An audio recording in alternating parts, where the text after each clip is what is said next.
start talking. Okay. Thank you so much for coming back to Sarita Talks. What an awesome lineup we've had recently. So many people who are mindful, so many people who are thinking about different ways to approach living, healing, thoughts, change, all the things. So I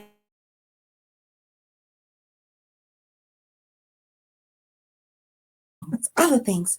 Philana, and but she's also Would be for some people like gemstones that are faceted. You're talking to, and what gems are you? The idea of precious stones and how rocks that are considered precious from being in the ground to real is geology. I mean, everything comes. So that's the whole study of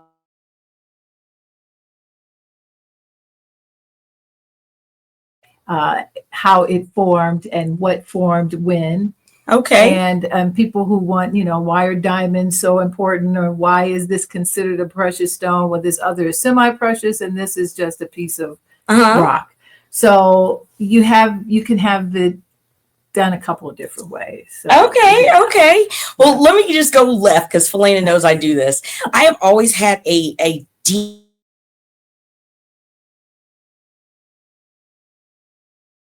for geology. Okay. And the reasoning behind this disdain is because I was in community college and, I was not living my life right. I was in my probably like 20-year-old phase.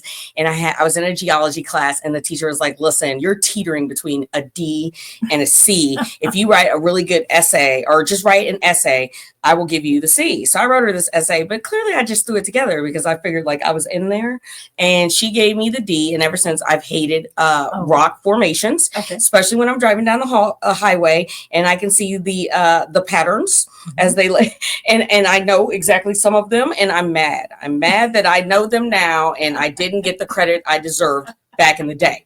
Okay, so you brought a book with you. Segue. Now that we have that, all right. Segue into first book. Just want to show it up. Just put it up there. That's give a little shout out to Simon and Schuster. Yeah, Simon and Schuster. This is an old book, you can tell. Gems and Precious Stones. Yeah. And I did a class. I work at a local place called Heart, Body, and Soul. And we did a class a couple of years ago on me and another coworker on stones. And her specialty, my second specialty, but her specialty is really understanding how to see these things right out of the ground and identify them. I need them cleaned up a little bit to do a better job of it. But I wanted to talk about the geology of it because in the business, I've worked in metaphysical bookstores now for 10 years or more. I've studied and worked with crystals, gemstones, minerals, whatever word we want to use, for easily 35 years. And the thing that is most interesting is that a geologist, like you said, is going to have this is the strata, it's igneous, it's metamorphic, it's sedimentary, whatever. And then the metaphysical, spiritual people are going to be saying, oh, but rose quartz is for self-love and this or that. And the geology person will be going like, that's nonsense. And well, we got 3 viewers. I just want to tell you, you can throw something in the chat if you want to, but can we ask, can you define metaphysical for people that don't know? They just pass it by, they see it, they're like, oh, yeah. Can you dispel the yeah, like it's like just make it 2 words, meta and physical. So the prefix meta, whenever you see that, this all Greek stuff, it just means above or beyond or more that, beyond that, above that, beyond that, below, but like there's more to something. And then physical just means that it's 3-dimensional physical matter. Okay. So metaphysical just means beyond the physical. Okay, beyond what you can see. Yes. Okay. And everything, has, if you put that little prefix in front of it, then whatever follows, it's just going to mean beyond that. So if you said meta meaning. It's like, okay, it's just the meaning beyond the definition that you see in the dictionary. Or if I said Metamucil, hey, sponsorship opportunity. Beyond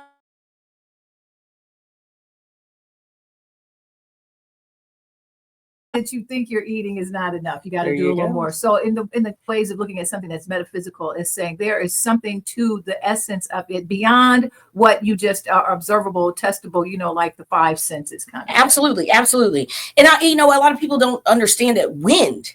We know the wind is real. We can feel it. Yeah. We can sometimes hear it, but you don't physically see it. It doesn't mean that the wind doesn't exist. So everybody knows I'm Crazy Christian Lady Sarita, and we were talking about the importance of gems. And if you don't see that there's some power in it, then I want you to go look up the ephod, E-P-H-O-D. And it was on the high priest, who was Aaron at one time, Moses, and they would wear it in their holy garment to enter into the presence of the Ark of the Covenant. And there were 12 stones on the ephod, and each of those stones represented one of the tribes of Israel. So I know a little bit about gemology, but clearly I have a disdain for igneous rock.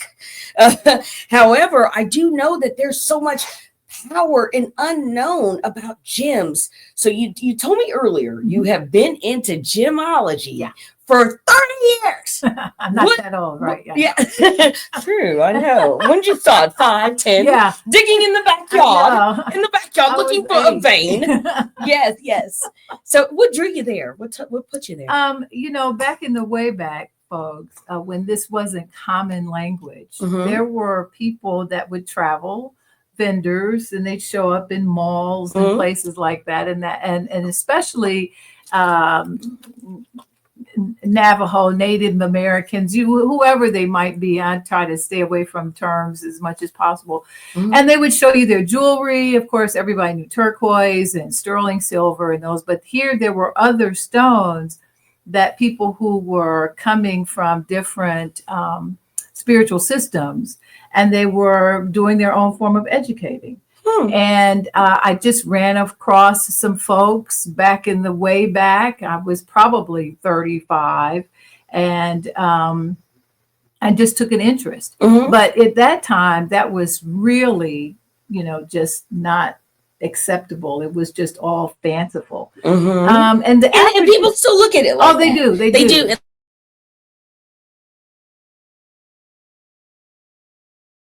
Esoteric. I'm not quite sure if that's the right definition, though. What's esoteric is to use crystals and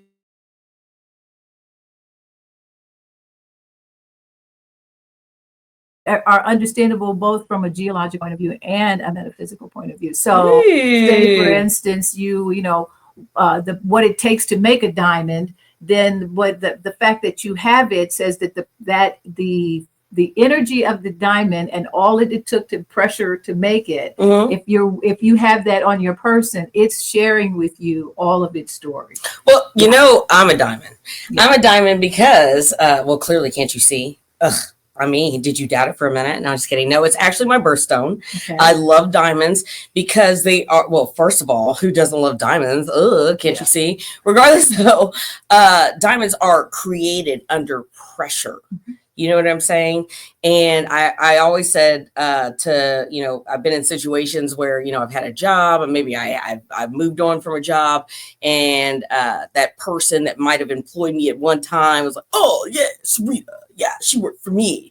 And I said, well, if you are walking down the street and you see a diamond and you pick it up, then, hey, you found a diamond. Yeah. But when you lose,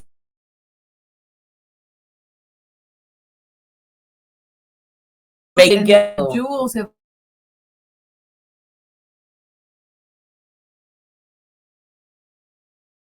relationship to their natural world have all recognized that certain gems, certain rocks, certain things seem to bring with them certain experiences. And so these things that predated what a current modern Western person would call science, they took that with their shamans and their medicine people and the healers of the tribe, of the community, of the village, and they understood that having those in those diamonds or those precious metals or whatever around them seem to support the healing work that they were doing. Absolutely. Yeah. Just like copper bands, everybody's copper fit. Copper is what? A metal. And when you're putting it on your body to alleviate stress, what are you doing? Yeah. So now I just talked about copper is a conductor of electricity. Just like and gold. What is your body made of? Your body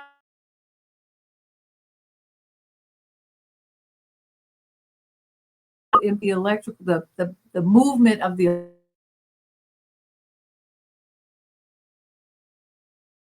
so I understand the scientists get mad at the metaphysicians when in fact all we're telling you is there are more uses. So everybody's watch or computer stuff, there's quartzes that are in there. Yes.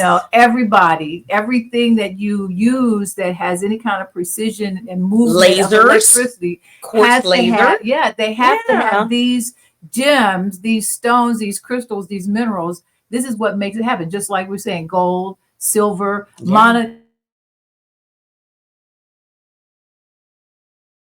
have silver in a ring. So there are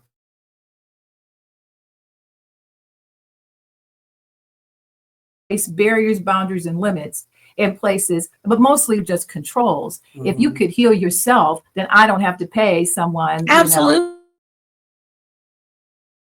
Oh, hey, guys, just stay tuned because tuning forks is in my future. I just got my set. I'm getting ready to start learning that principle because as a musician of old, I've just come to understand, when they say everything is frequency, let's not be flippant about it. Everything is vibrating at a frequency. Everything has a vibration, an energy, a sound, a hum.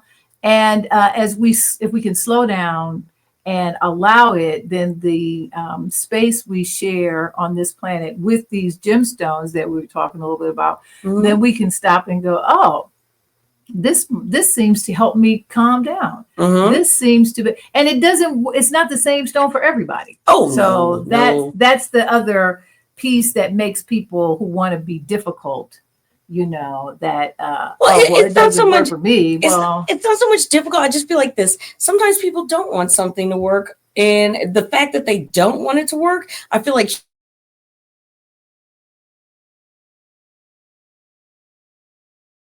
you go in with the wrong mindset to a perfect surgery, you can end up coming out dead. I mean, you can just, you know what I'm saying? For real, like just give up on me. Well, just give up on yourself. That's kind of like that whole sugar pill kind of thing, placebo also self-fulfilling prophecy. That's a psychological concept of whatever you say is what you're going to create for yourself.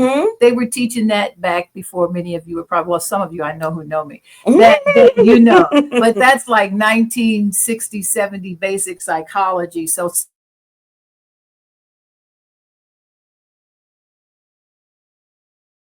manifest. It was manifest, but it actually goes back. Are what you think about all day long. Now, dang, I'm sorry. I feel like you moved on. And if Carnegie books also. I'm just no disrespect. You are what you think about all day. Now, would you be able to take, as I said, April is my birthstone. What is yours, Philana? My birthstone is a garnet. I'm born in January, and as a matter of fact, I have some on now. Show. Okay, show us. I'm gonna just show you. She told me to bring stuff, and I forgot. So I'm just gonna do first from the beginning. I'm going to show you. This is a really high model. This one is called a Herkimer diamond, folks who know about it. And it's not a diamond. It's actually a high frequency quartz found in Herkimer, New York, primarily. Hence the name Herkimer. And it does what quartz does. It amplifies in energy. It amplifies a signal. It amplifies whatever frequencies you've got going on. Now, wait, I'm going to hold on real quick. We've got 4 people tuned in right now. So I'm going to tell you, if you want to throw a question in the chat, we can answer it live as we are, we're right now, real time. Throw it in, say your name. We want to shout you out. We want to thank you for listening. I also want to tell you, because, I don't say it often enough. I feel like it's a little smoozy. Like, subscribe, and share. All right. Thanks so much. She gave you at least 5 minutes in. Yeah. You see, you hear me? You like what I'm saying? Like, subscribe, and share. All right. Here's the true gemstone. Tell us about the. Okay. So, Garnet, first I'm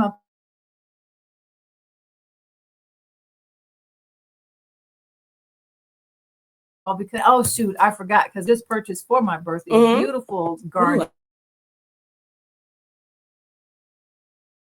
I make these, so if you're interested, you see them all the time, but mine are made because I'm like that. But these are all gemstones, and there's some really intricate details she's kind of passing over. This all so I wanted to show you. So that bracelet, I really like it.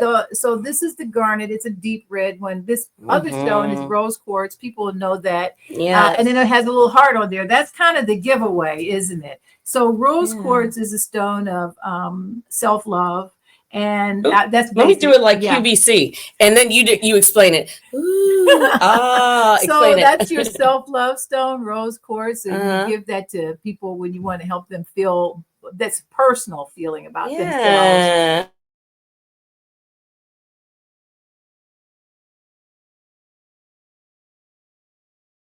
Used for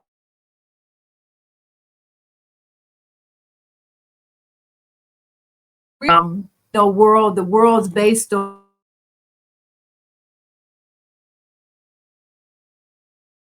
good romance, and so and they work. They take their time working. So it's gonna. The idea is that the frequency, energy, vibration coming off of those stones is going to support me in having more self-love.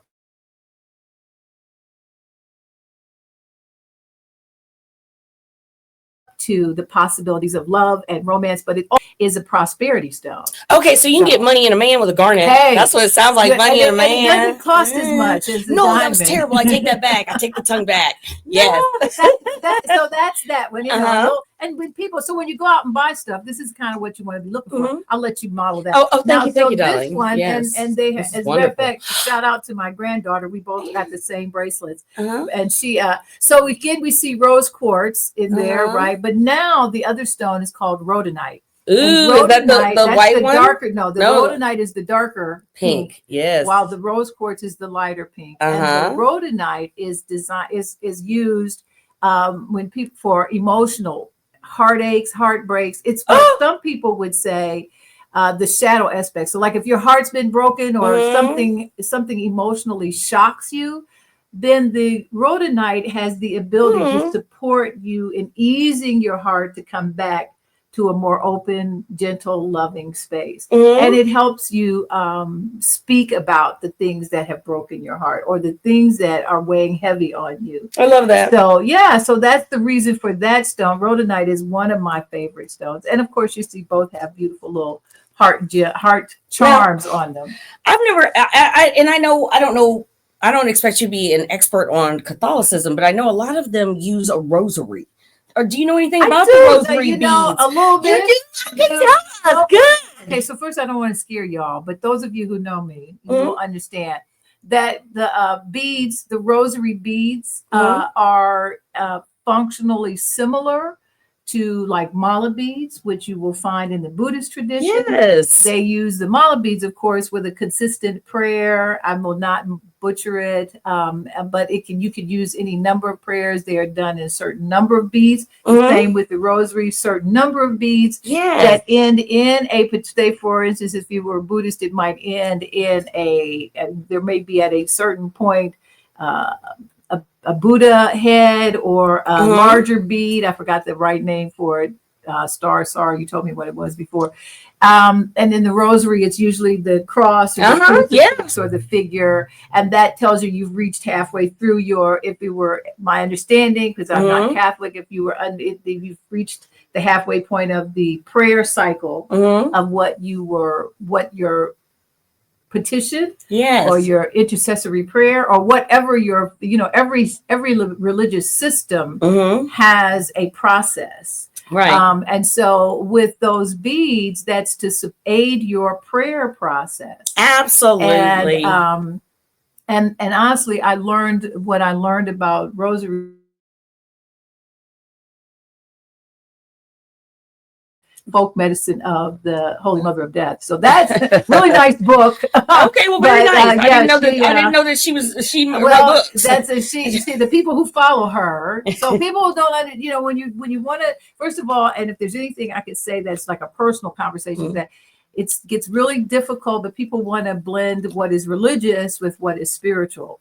And those are not the same. And so people can be spiritual and not religious. People can be religious and be spiritual. People can be religious and not be spiritual. And that sometimes blows their mind. But, religions are systems of helping people function in their environment. In fellowship. All of it. Because we like to do things in community. Yeah. And I feel like worshiping is a great time to do things in community. And we've been doing that since people been doing it. Since the beginning of time. It's a human conversation. One does not choose to walk through the world completely by themselves. I would hope not. Where you come from, geography, all that other stuff matters.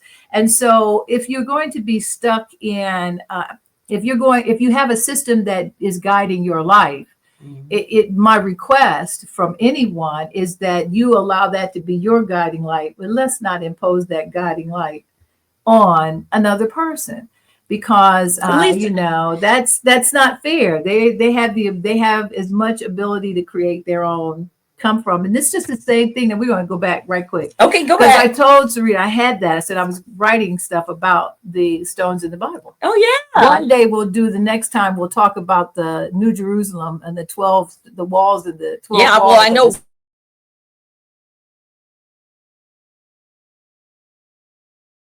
Yeah, just her. There are 12 different, I think for Aaron's breastplate,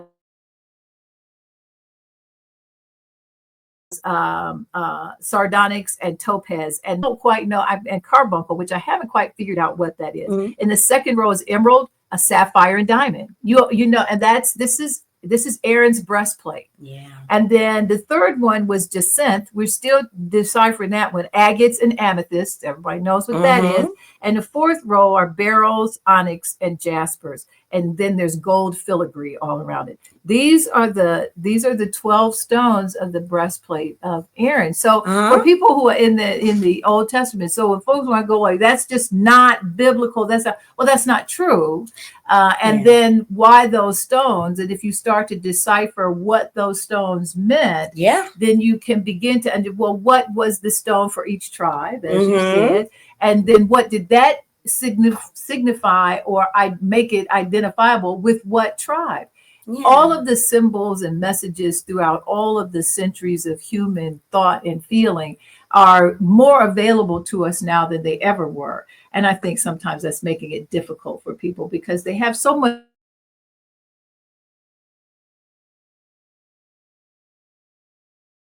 100 years ago, let alone 50 years ago. Well, how long things have been in existence. Yeah. We talked about our birthstones. How do we come up with, tell us a little bit about the Here's birthstone. a book I have that I like that I don't think people use enough. Judy Hall, she of course has since made her transition, but she made a really cool book called The Crystal Zodiac. Okay, tell us about it. And I have her crystal Bible and crystal prescriptions, and I have some other stuff here. If you Judy Hall, contact us. Judy Hall. Sponsorship. The birthstones to enhance. So what she talks about in here is that there are traditional birthstones and then there are modern, like how people throughout the last couple thousand years or so. And then, so there you go. Nice. Aries, the ram, you have rubies and diamonds. But you also have other, when she talks about, this is to use when you're experiencing a challenge. This is what, if you need help with your emotions, if you're trying to heal, here are all stones that have been determined through just the cultural and metaphysical studies can bring some support to an Aries. Nice. Okay. And you could just go from there. Like everybody knows emerald is Taurus's birthstone. And so, but then there are other stones that you can use. So when we go to mine, it's like Capricorn. So I'm a Capricorn. I found out looking at something online that I'm a Capricorn, even if I were in the Vedic system, which is India's astrology. Oh, I love I'm still a Capricorn. Healing. Okay, so wait. Shouts out to Ranjana Hans, Ayurvedic healing. She's got the turmeric. She's got belly bliss. She's getting your chakras together. We love Ron.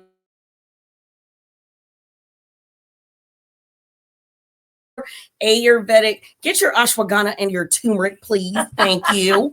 All right, go ahead. So then we just talked about, so that was the thing about, not the moon in Capricorn, wait a minute, I wanted the sun in Capricorn. Mhm. So, but her book goes through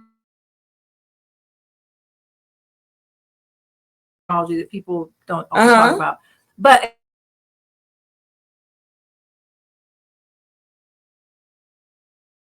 this one, which is Apache Tear, which is an obsidian. And listen, just when you have a chance, obsidian, browse through some different stones. Oh my god! Beauty upon beauty upon beauty upon beauty. Natural world is so much more beautiful than anything your AI is creating. Yes, the AI is using the natural world to do that. No, disrespect to that. Well, now that's an important thing to say, though, because nature, I just read, to improve your own mental health, just going out in nature. Oh, well, then, now you got to come see me for your nature walk, my urban ecotherapy. That's the whole thing I'm getting ready. Well, maybe we can do a show about it too. We'll have to do that. But it is the idea that even right where you are, you can engage yourself with your natural world environment and sit there and get your piece of nice quartz crystal and just sit on a porch, patio, or whatever, and allow yourself to be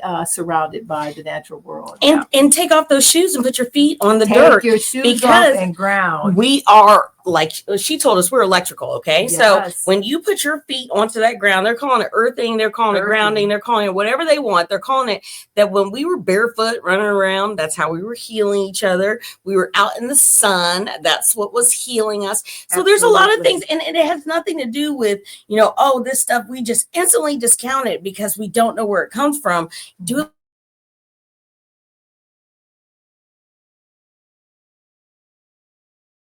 Because fasting, meditation, prayer, all those things are in the Bible, things that we've moved past that. Yeah.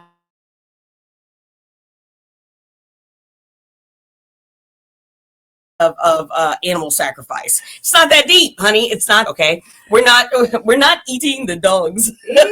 They're eating the cats. Well, listen, and no political right there, but it just went in that moment. And the most important part about everything you just said is that it exists across, humans were developing across this planet all at the same time. It's very easy to get, this is what was happening in biblical times, this, that, another. Well, the world was still round. It was still filled with a whole bunch of people. And some folks were doing some totally different things. And it was sufficient for their day. That's right. It was appropriate for their environment. It was in line with how they had encountered the divine, the source, the whatever term they used for their God. It was appropriate for it kept them together. Yeah. It kept that village together, that civilization together.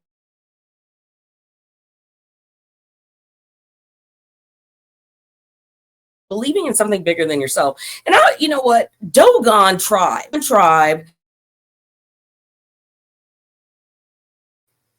and the Sirius star ranges and star formations that are not able to be seen from the naked eye thousands of years ago. So on that note,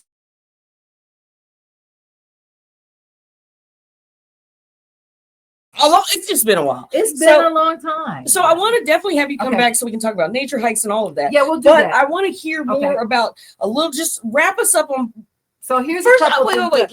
Let's cut to the chase. What can we tell someone right now that has all of their, I don't know if I should. You know what? Say a prayer about it. That's what I'm going to tell you, and see if maybe you have a pain in your shoulder, and maybe God is calling you, just like God says, hey, I sent you to the doctor. I made them exist. He made things exist from the beginning of time that could heal us. So give Jesus a chance to do things differently than what you thought he could. Okay, how about that? All right, now you go ahead. Okay, not mind you, with all respect, I'm not quite that Christian. Oh, no. I'm just the crazy. Yeah, there we go. But I have, I've lived through and studied enough of the things to understand that the source of all life, and that's called by many names. The Hindus say the names were infinite. So called by many names and understood in many ways.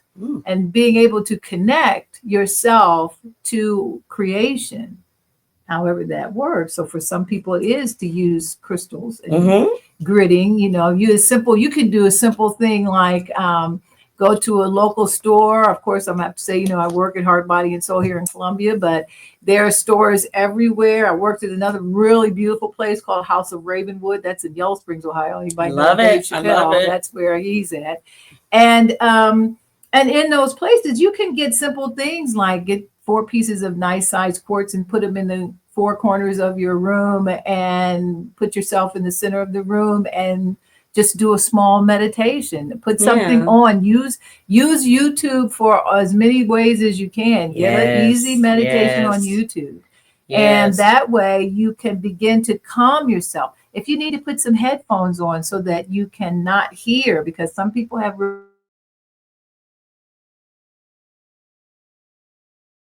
Hard with all these, distractions. We got the Chiefs losing like that.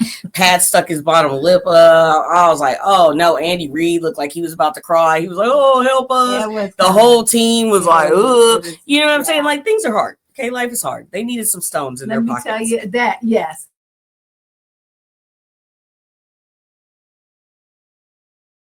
Mm-hmm. Crystal.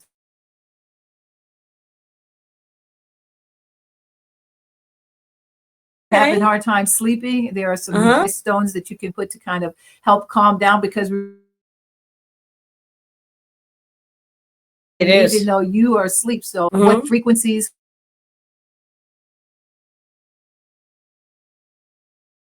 and put them under your bed.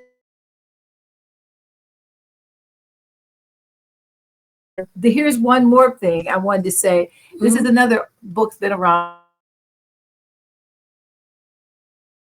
Water aside, you charge your water.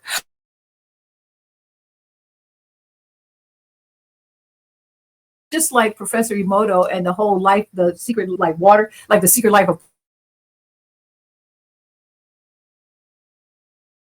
You should be speaking life and love.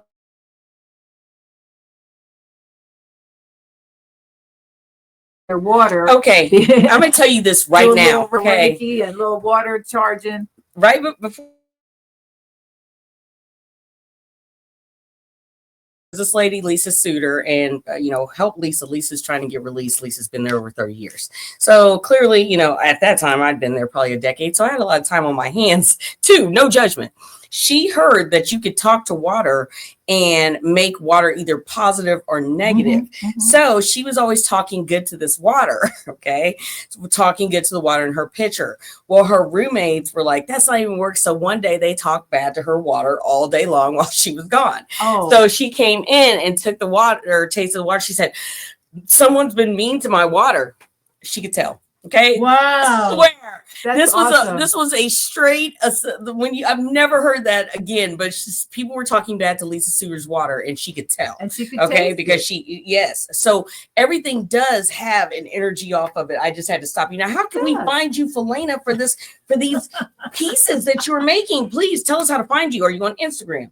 I am, if I would pay attention. Okay, well, she's on Instagram. Tell us what your handle is. And on Instagram, it's Renee's Peace. Okay. RENESPEACE. Okay. I have my business, Soul Speak LLC, is on Facebook. Yes. So Soul Speak LLC. And that's my whole business of working in energy healing and nature work. Ecotherapy is the business, kind of like the handle. I found, and I really, really did. This is part of what the shutdown did for all of us. We had to go find new things to do. And ecotherapy was one of mine. And then if you're local and you want to stop in Heart, Body, and Soul, I work there 3 days a week, and happy to talk to you when you're at that time also.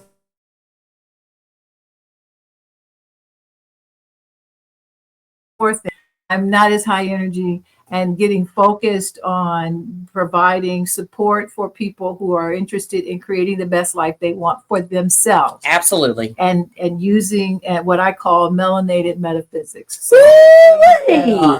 that are focused on our communities and our health. They are alternatives. They are not replacements. And I would tell anyone, regardless of their age, just told my 88-year-old aunt that, if you keep doing the same thing over and over again, expecting a different result, You're and crazy. she's using the healthcare system to try, why can't I get better? I was like, and you're going to have to go see, you need to see an acupuncturist. You need to go see, let me do some Reiki on you. You need to go, you got to go see other people and get other systems and go to the chiropractor.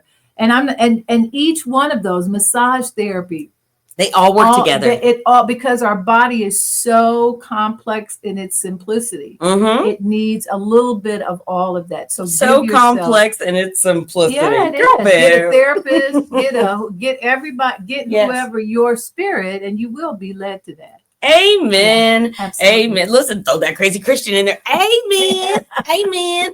Well, let me tell you, Philana, it's been a pleasure to have you. You're going to come back on. Grateful. Yeah, we're going to talk about my book. I got a book of poetry, so we're going to talk about a book. Yeah. And we're going to talk about urban ecotherapy. Ooh, urban eco. I cannot wait. I cannot wait. Yeah. And I cannot wait. I want to thank everybody who tuned in. Thank you so much. I'm so glad that Philana came on. Oh, what do you mean? Absolutely. Yeah. Absolutely. She's teaching us something. And I hope I can teach you something. Pull out that Bible, pull up that Quran, pull out whatever biblical book or whatever you call on. And read and see how you can expand and grow, because it's all about growth. It's all about moving on. Thank you, Philana. Thank you for subscribing, liking, and sharing Sarita Talks. And if you didn't, try it again some other time. All right, bye. Take care. Thank you. Peace. Yes.